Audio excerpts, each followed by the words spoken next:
Good evening. This side Rahul Magan here as a Group Chief Executive Officer, Treasury Consulting, and also a venture capitalist. As we speak, Treasury Consulting is a multinational headquartered group based out Singapore.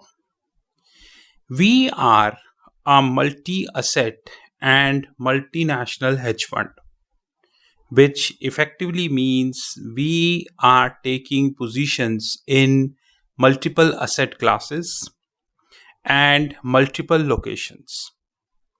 But like I repeated many a times, and I would continue to repeat all the times in all of the videos, that we are a proprietary hedge fund. By proprietary, I mean to say no third party, I repeat, no third party can invest capital in our funds. Today's video is specific about few queries which I am getting on the WhatsApp, probably LinkedIn, probably, I would say emails and all. People are asking me whether you are providing Murex and Calypso trainings or not. I would like to make them very clear is that Murex and Calypso is a treasury management system. Now, treasury management system is a system which is specifically designed for treasury functions. Like we are having ERP, Enterprise Resource Planning, SAP, Oracle, JD Edwards, and there are various respective ERPs we have in the world. Functionally competent or not, that's a completely separate thing. We are not talking about that. Similarly, for big banks, financial institutions, hedge funds, pension funds, and various other institutions where the treasury functions is very big, and it is almost impossible to handle the treasury function using Excel or using any proprietary software. We have specific systems known as treasury management systems who act in place.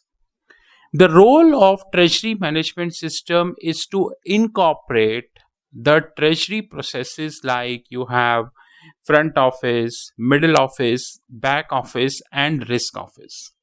But as we speak, to be very honest, as we speak, the back office is only in the books, because we know that we are living in the world of automation.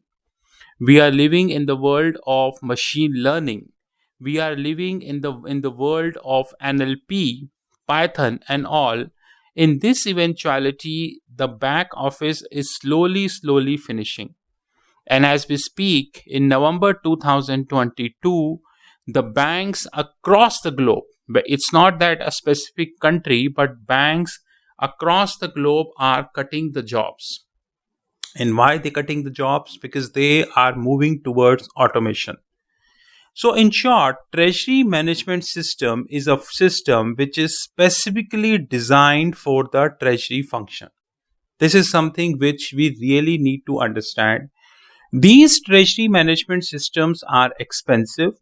They are not designed for small corporates because the cost of maintenance, customization is really expensive. Henceforth, they are under the affordability of big banks, financial institution, sovereign wealth fund, pension fund, and all. But one thing which we need to understand very clearly, thoroughly, is that these treasury management systems are modular in nature. By modular means they are divided into various modules.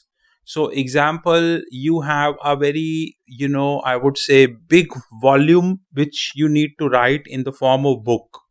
You can't write 2000, 5000, 7000 pages of book because binding is not possible. The cost would be extensive. The printing would be very costly. The weight would be very voluminous.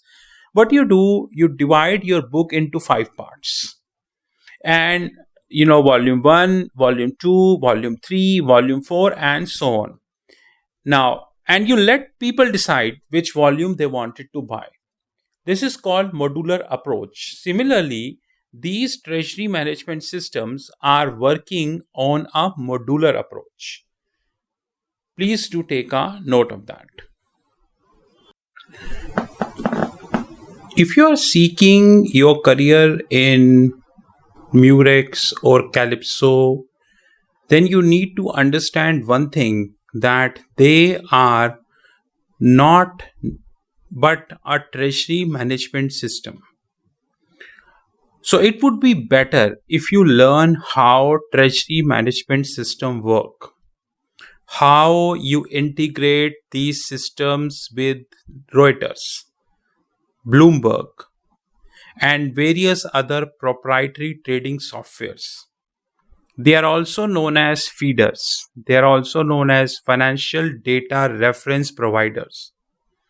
You also need to understand one thing very clear, is that how the pricers, the blotters, and how the prop engines are linked with treasury management systems. I'm definitely sure that 99% people who are listening to this video, they haven't heard that what the hell is pricer and what the hell is blotter. That how the pricer and blotter are differ from each other. The difference between pricer and blotter is as same as difference between London and Lithia. Because London is a global financial center and other countries who are starting with L, they may or might not be a global financial center. We need to understand that today we are living in the world of price engines. Now, if you look at the big banks like Goldman Sachs, JP Morgan, probably all big banks, and if you look at their annual reports, which by the way is live on their websites, also known as 10K. 10K means the annual report. In this eventuality, you will see that there is hardly any derivative instruments they are not having in their books. Hardly. But the beauty, I repeat, the beauty of the game is that we do not have time to study the 10K. But I do.